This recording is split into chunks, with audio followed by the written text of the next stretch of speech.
Сегодня воскресенье, а значит время новостей. В Корее временно якобы приостановили оффлайн продажи кукол Лабубу из-за проблем с безопасностью. Большие скопления покупателей при покупке товара создавали риск давки. Магазин ProMart сообщил, что продажи в точках будут остановлены до особого уведомления, а онлайн-продажи продолжатся в том же ритме. Кто не в курсе, как и я до сегодняшнего дня, что это за Лабубу такой? Это игрушка, которая стала популярным трендом после продвижения серии книг про монстров. Персонаж был нарисован гонконгским художником еще в 2015 году, но пик популярности Лабубы пришелся на 2019 и 2025 год.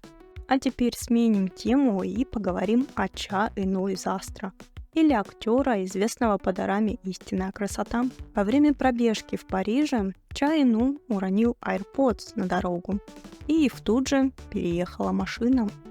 Он с удивлением поднял их, но, несмотря на инцидент, продолжил общаться с фанатами и раздавать автографы. А вот следующая новость про этого же красавчика привела его фанатов в насмешливую ярость.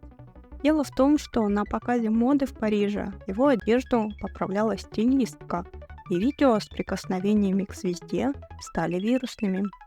Ведь стилистка залезла актеру под пиджак, якобы чтобы что-то поправить. Но фанаты в шутку предположили, что это был просто повод прикоснуться к звезде. Видео вызвало бурную и юмористическую реакцию в сети. А также Ча Ыну поразил зрителей внешним видом на показе моды в Париже, появившись в теплой осенней одежде при жаре 30 градусов. Несмотря на погодные условия, актер выглядел все равно безупречно в водолазке, шерстяном пиджаке и кожаных брюках. Поклонники восхищались его внешностью и пропорциями, называя его одним из самых красивых в индустрии. Также на показе моды в Париже был и другой актер Чо Хэ Ин. Можете знать его по дораме «Сын маминой подруги» или «Подснежник». Но актер попал под волну критики за образ. Он появился в белой рубашке с глубоким вырезом и черных высоких брюках. И его наряд вызвал негативную реакцию в сети, особенно на корейском форуме. Пользователи сочли образ неудачным, плохо подчеркивающим внешность актера, и сравнили его с незаконченным или неподходящим. И обсуждение образа актера быстро стало вирусным в сети. А вот интересное произошло у актрисы Чве Йо Джин. Можете знать ее по дораме «Страшно прекрасный». Актриса вышла замуж за бизнесмена, и их свадьба вызвала ажиотаж из-за необычного стиля.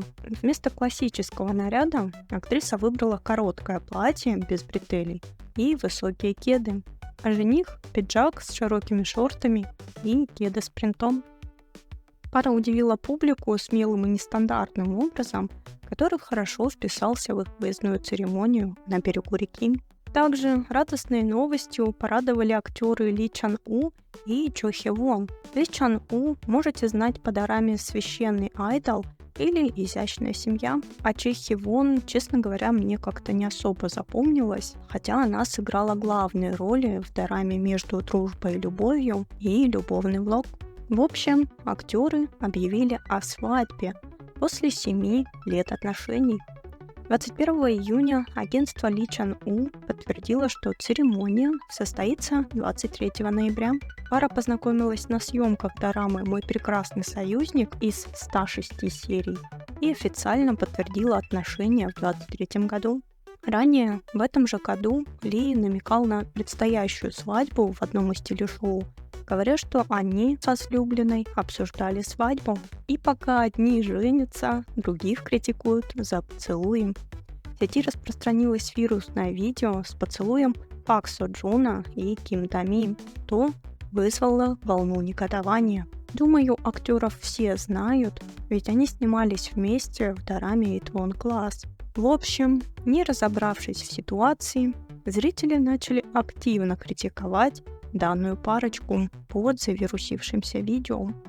Но позже выяснилось, что ролик был создан с помощью искусственного интеллекта и основан был на совместном фото пары с пресс-мероприятия для Итвон Класс.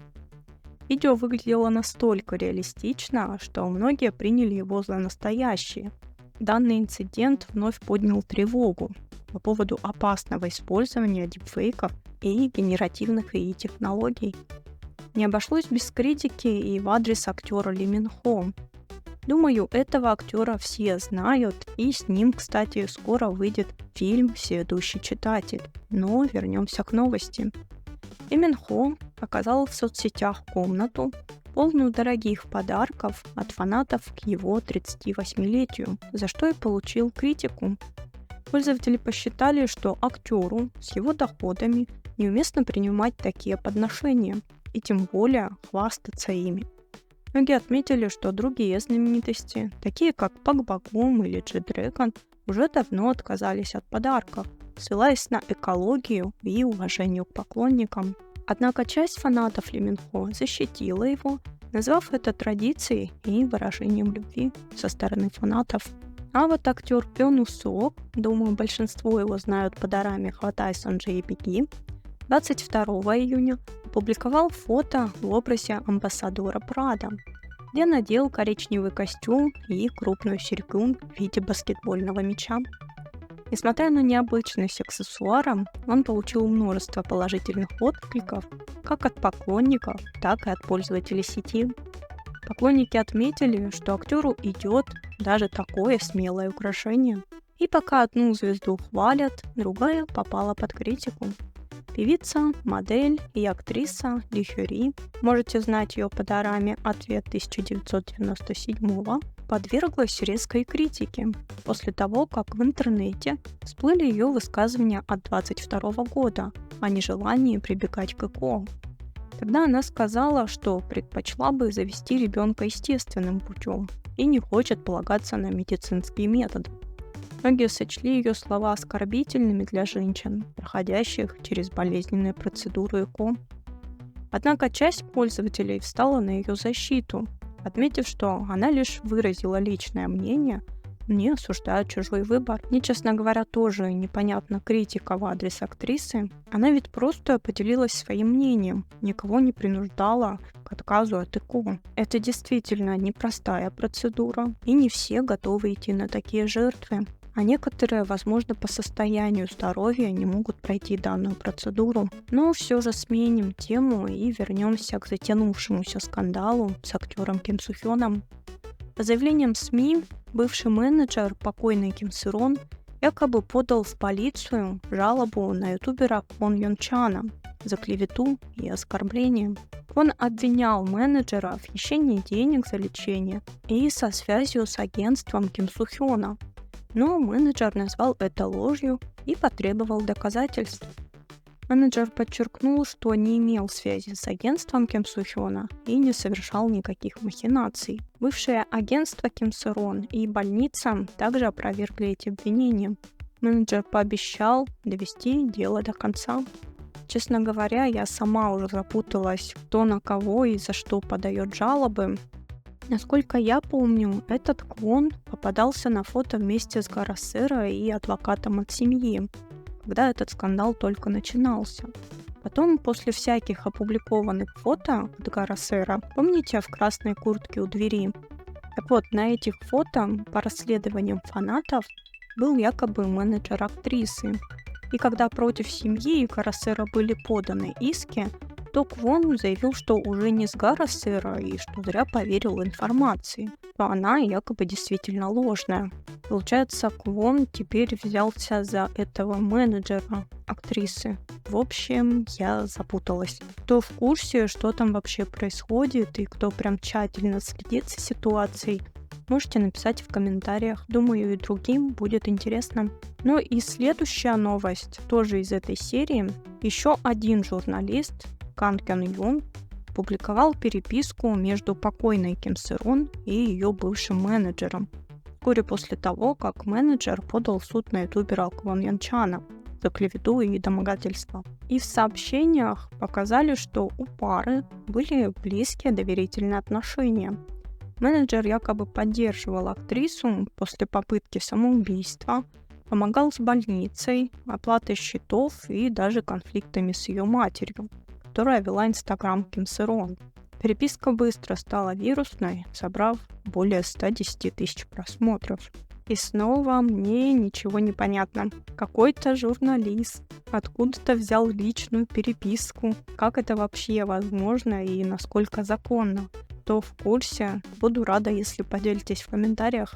И уже следующая новость сообщает о том, что сам Ким Су Хён подал еще один иск против семьи покойной Ким Сы Рон и ютубера Ким Сы Ия, того самого Гарасера, обвинив их в клевете и подделке доказательств.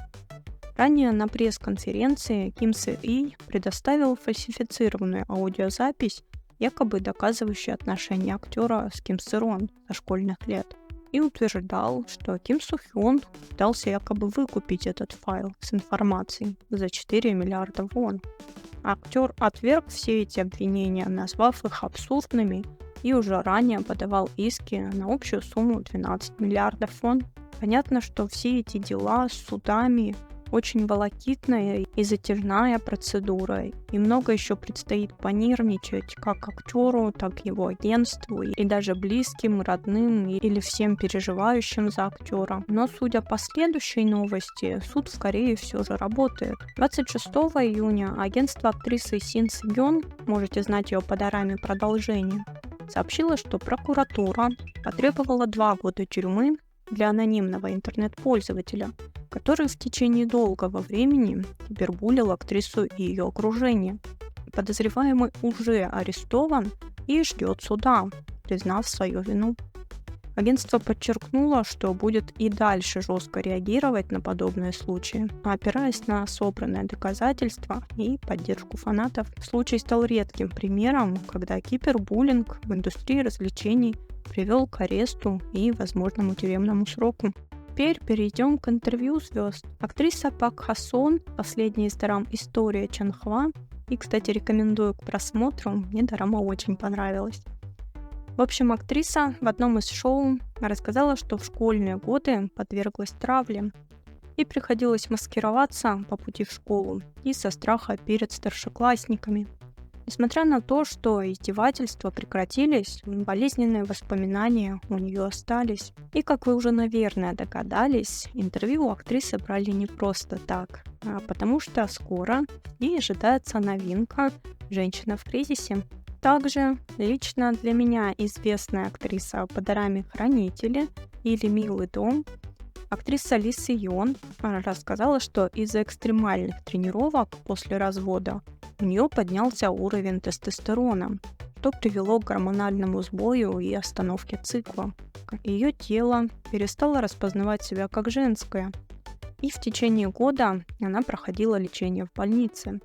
Причиной стало чрезмерное увлечение фитнесом во время съемок «Милый дом», когда уровень жира в теле упал до 6%, а мышечная масса превысила 30 кг. Вот такая нелегкая работа у актеров. В «Милом доме» она, кстати, реально очень мышечная была. Но сейчас с ней выходит дорама «Детективный салон» и планируется выход дорамы «Менталист».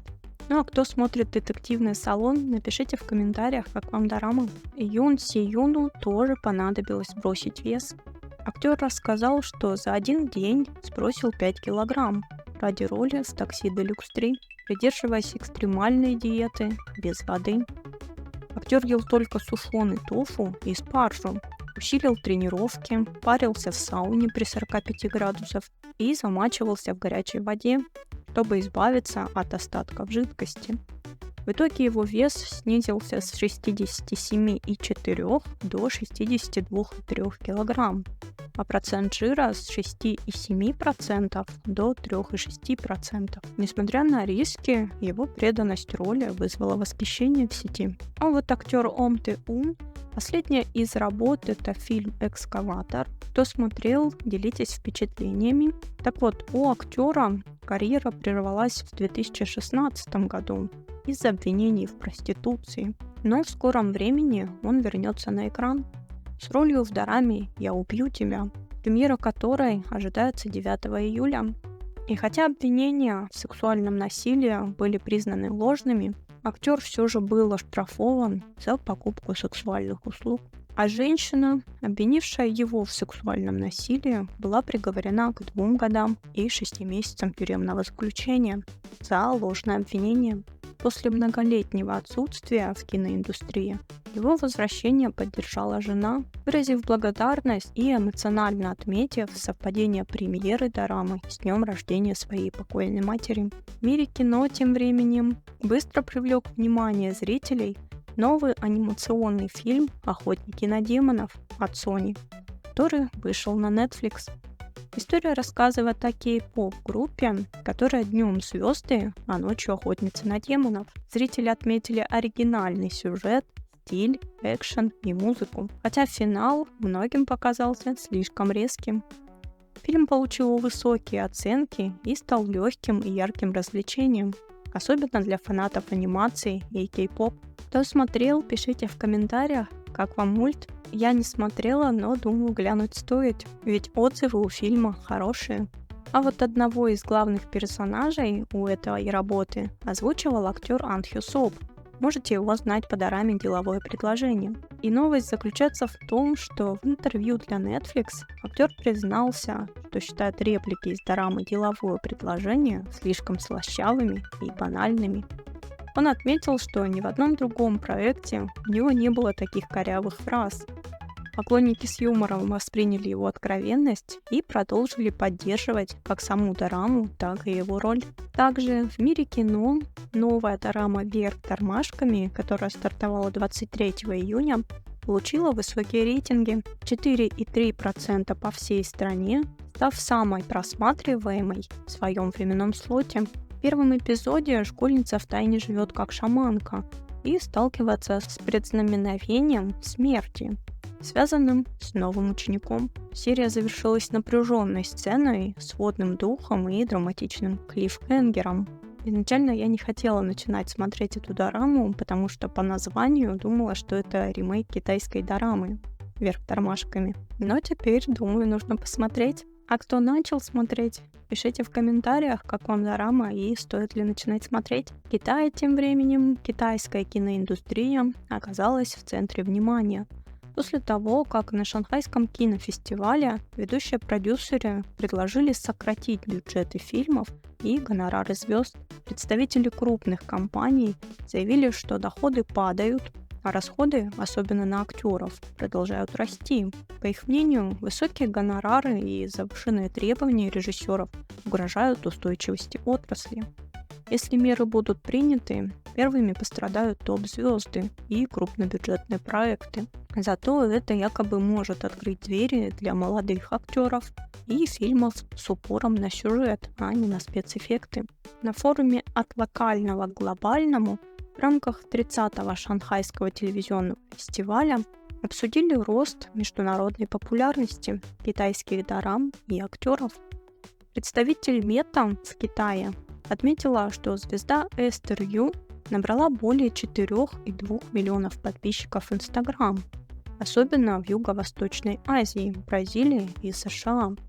Также растет международная популярность актеров Байлу, Чуйкая и Ван Чуей, совокупно свыше 5 миллионов подписчиков.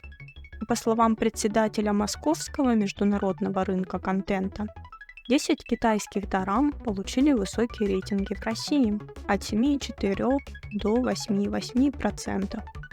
Лидируют такие дорамы, как «Двойник», «Цветение в невзгодах», «История Розы», «Легенда о Шен Ли» и «Любовь в метель».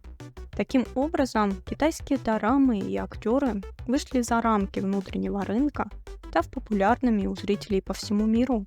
И еще одна шокирующая новость. 17 июня платформа Kuaishou объявила о закрытии всех мини-программ с дорамами, положив конец бурному этапу развития микродорам в Китае. Решение последовало после критики абсурдного сюжета одной из таких дорам, где героиня рожала 99 детей. Формат мини-программ, приносивший быстрые прибыли и работавший по модели несколько серий бесплатно, далее за плату, быстро стал источником проблем. Низкое качество, кликбейт, токсичные сюжеты, отсутствие контроля и жалобы на мошенничество. Кайшоу начала зачистку еще в 2023 году, а теперь окончательно отказалась от этого формата, сохранив лишь короткие дорамы, публикуемые напрямую на их платформе. Решение стало сигналом к переходу от хаоса к регулированию и качественному контенту. Или кино тем временем объявили, что «Радость жизни» готовит 3-й сезон. В сеть попал список, где роли могут заменить другими актерами. Например, причиной для замены Лю Дуан называют скандал с изменой. Поклонники возмутились этой новостью, так как персонажи стали важными во 2-м сезоне. Но часть зрителей считает эти слухи недостоверными. Также в мире кино дорама «Возрожденные» привлекает все больше зрителей, и якобы из-за того, что вся команда, снимающая фильм, были женщины. Ведь они смогли идеально прописать женские чувства и придать повествованию особую эмоциональную глубину. Вместо стандартной романтики и экзаменов драма затронула темы наследуемого стыда, молчания и социальной несправедливости. На первый взгляд, дорама выглядела как обычная школьная история, но быстро превратилась в глубокую драму о боли, наследии и женской судьбе. По сюжету главная героиня пыталась разобраться в прошлом своей умершей сестры, которую общественно клеймили из-за слухов о ВИЧ, и в поисках правды она столкнулась с жесткой реальностью. Критики назвали дораму прорывом в жанре, а зрители по всему миру высоко оценили сериал. К примеру, на платформе Вики сериал получил оценку 9,5. Я так и не начала смотреть эту дораму, но планирую. А кто приступил к просмотру, пишите в комментариях, как вам дорама.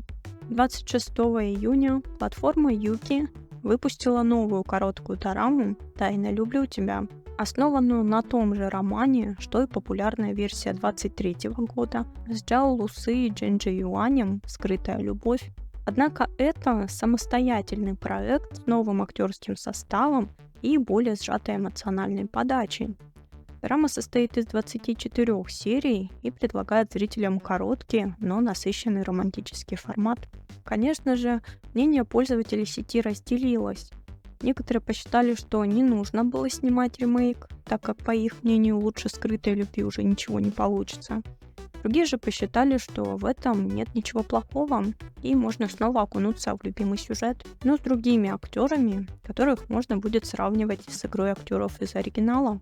Конечно же, позитивно настроенных зрителей было намного меньше, поэтому продюсерская компания Ваджиджива, которая выпустила дораму, столкнулась с критикой сразу же после выхода трейлера.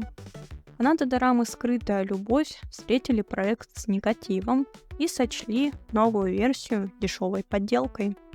Отметив слабую актерскую игру, отсутствие химии между героями и визуальную непривлекательность. Некоторые посчитали, что дорама лишь пытается нажиться на успехе оригинала. Кроме того, по данным СМИ, Ваджиджива могла не получить официальные права на создание этой версии, что грозило юридическими последствиями и возможным запретом на показ. На фоне эмоциональной привязанности к оригиналу и участию Лусы в создании образа своей героини, часть зрителей заявила, заменить Джао Лусы и Джинджи Юаня невозможно. Ну а кто начал смотреть, делитесь в комментариях, как вам ремейк. А сама же Джао Лусы из-за новой дорамы «Амбиции любви» все больше становится популярной. Трейлер дорамы уже собрал 16 миллионов просмотров за сутки, а число желающих посмотреть сериал превысило 2 миллиона. В сериале Джао Лусы сыграет героиню от школьницы до взрослой телеведущей. Зрители похвалили актрису за прекрасную игру и естественную красоту без макияжа. В тизерах также были сцены с пощечинами, ссорами и обливанием водой, что только подогрело интерес к дораме. По слухам, премьера якобы переносится с июля на осень, якобы из-за споров актрисы с агентством. Повторюсь, что информация неточная, потому что вышло уже 2 тизера, и мне почему-то кажется, что слухи о переносе дорамы – это всего лишь для подогрева публики. Вы как считаете? А еще после 5 месяцев отдыха состояние Джао Лусы улучшилось. Поэтому якобы обсуждается ее участие в историческом проекте с Джоу и Жанем. Однако зрители засомневались в их тандеме, так как Джоу ранее критиковали за слабую игру в экшн-сценах и отсутствие химии с партнершами в предыдущих сериалах. Но следующая новость о Дилирабе. Стало известно, что две давно отснятые дорамы Дилирабы наконец-то выйдут летом. Первая дорама криминальная «Меч и роза», где она сыграет полицейскую, расследующую похищение. Для роли в этой дораме Дилираба якобы даже проходила спецподготовку и сама выполняла трюки. Вторая дорама фэнтези «Восстание совы», которая выйдет в июле и расскажет о скульпторше охотнице на монстров. Все эти проекты стали большим событием для фанатов, которые ждали возвращения актрисы на экраны. И завершает новостной выпуск забавная новость про Дженджу Юаня. Ради новой дорамы, где актер сыграет рабочего, он побрился почти наголо. Во время записи одного из шоу актер надел короткий парик, чтобы скрыть новую стрижку. Однако во время игры, когда ему плеснули водой в лицо, парик слетел. Ведущие сразу же обступили Дженя, вернули парик и прикрыли его, чтобы сохранить лицо актера. Этот момент вызвал волну смеха в сети и набрал более 60 миллионов просмотров. Вот такая новостная неделя выдалась в Азии. Не забывайте заглядывать в Телеграм, если хотите пообсуждать дорамы. А также делитесь своим мнением в комментариях о просмотренных дорамах. На этом все. Благодарю за просмотр. Всем добра, всем пока.